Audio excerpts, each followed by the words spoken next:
Isang mapagpalang gabi po sa ating lahat. Muli ako si Nieta Sebastian and welcome to our daily devotion with Pastor Russell Ocampo. And today, our devotion is all about ano yung kahalagahan ng bautismo sa tubig. So, our concept is all about baptism. So, ang bautismo sa tubig ay isang utos ni Jesus Christ na nagsisilbing simbolo ng panlabas na pagpapahayag ng panloob na pananampalataya at pagsunod sa Kanya.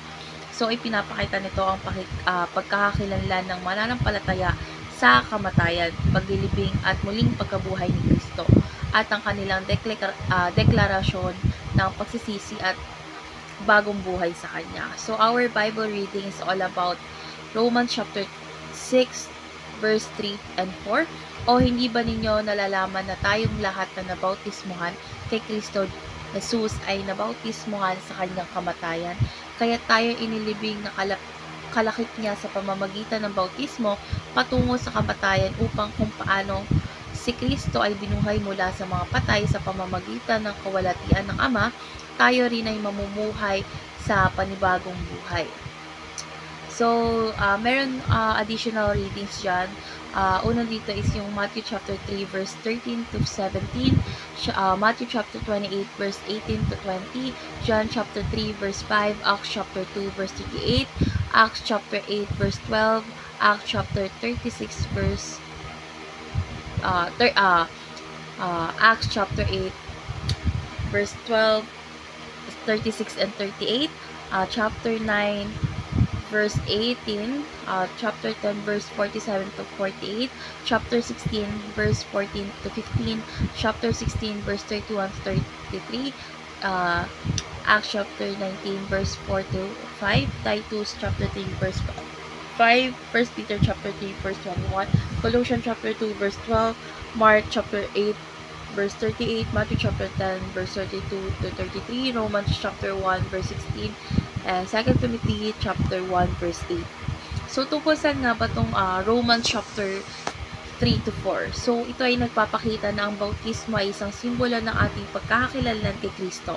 So, sa pamamagitan ng bautismo is inihayag natin na tayo ay namatay na sa ating makasalanang buhay. So, inilibing kasama ni Kristo at bumangon na isang bagong buhay na nakasentro sa Kanya. Ito ay isang mahalagang hakbang ng pananampalataya at pagsunod sa Diyos. So, ngayon dadako tayo sa ating applications ay teaching. So, our teaching is all about baptism is an outward sign of inward faith. So, ang bautismo ay hindi nagbibigay ng kaligtasan, kundi ito ay isang simbolo ng pananampalataya sa Panginoong Jesus. So, sa pamamagitan nito is ipinapahayag natin sa iba ang ating panloob na pagsisisi at pagtanggap kay Kristo bilang tagapagligtas. Second is baptism is a symbol of being united with Christ's death and resurrection. So, yung baptismo ay nagpapakita ng ating pagkakakaisa kay Kristo Jesus. So, ang dating makasalanang buhay ay namatay na at tayo ay muling nabuhay upang mamuhay ng ayon sa Kanya. So, last teaching is baptism is a public proclamation of being a follower of Christ. So, sa baptismo, ipinapahayag natin sa public na ang ating katapatan kay Kristo. So, ito ay isang deklarasyon na tayo ay hindi kinakaya o hindi natin kinakaya ang ating pananampalataya, kundi mas malaki pa natin ang pagiging bahagi ng pamilya ng Diyos. So, ngayon dadako tayo sa ating application. So, yung first application is repent and be baptized in the name of Jesus Christ.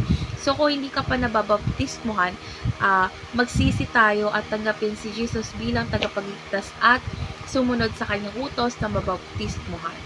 Second is identify with Jesus without being ashamed. So, dapat wag nating ikahiya ang ating pananampalataya kasi dapat nating ipakita sa iba na ikaw ay isang tagasunod ni Kristo sa pamamagitan ng bautismo at sa paraan ng iyong pamumuhay.